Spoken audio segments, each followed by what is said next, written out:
जय जवान जय किसान। खरेखर मित्रों आ विडियो है ने दरेक खेडूत भाईओ सुधी पहोंचवो जोईए। आ पोलीस तंत्र केटलुं शरम वगरनुं छे, केटली अडाणी अंबाणीनुं गुलाम छे। तमे विचार करो, जगतना बाप जीवे के मरे, आ पोलीस तंत्रने थोड़ी पण आ जगतना बापनी नथी पड़ी।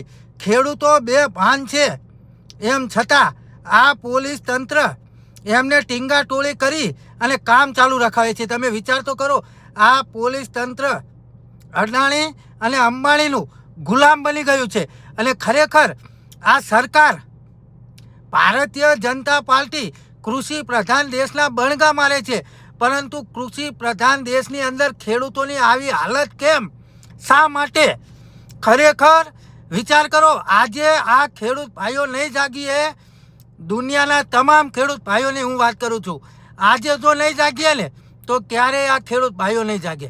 કારણ કે જ્યાં જેના ભાણામાં માસી પડી હોય ને, મારે એવું હોય કે જે થાય એ બાજુના ખેડૂતો સાથે થાય છે ને, મારે શું, પણ કાલ સવારે જ્યારે મારી ઉપર આવશે ને ત્યારે મારી હાલત પણ આવી જશે, ત્યારે મારી પડખે પણ કોઈ જ ઊભું નહીં હોય। એટલે ખરેખર આજે જાગવાનો સમય છે। આખી દુનિયાના ખેડૂત ભાઈઓ એક થાવ, એક થઈ અને અવાજ ઉઠાવો। આ અડાણી અંબાણીના બાપની જમીન નથી, આ ખેડૂતોના બાપ દાદાની જમીન છે।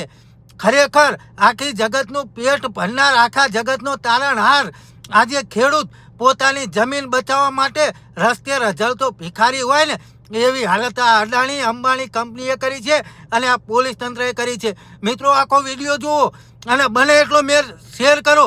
જે એક મહિના પહેલાં જે ખેડૂતોના મતથી આ ભારતીય જનતા પાર્ટી જશ્ન મનાવી રહી હતી ને, આજ એ જ ભારતીય જનતા પાર્ટી આ ખેડૂતોના ખેતર એટલે કે લૂંટી અને કેવી હાલત કરી રહી છે તમે જુઓ અને બને એટલો વિડીયો આગળ શેર કરો।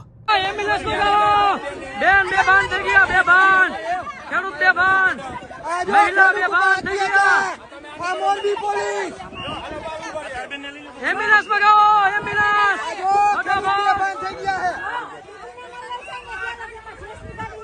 कहीं पर था तो केनी जवाबदारी।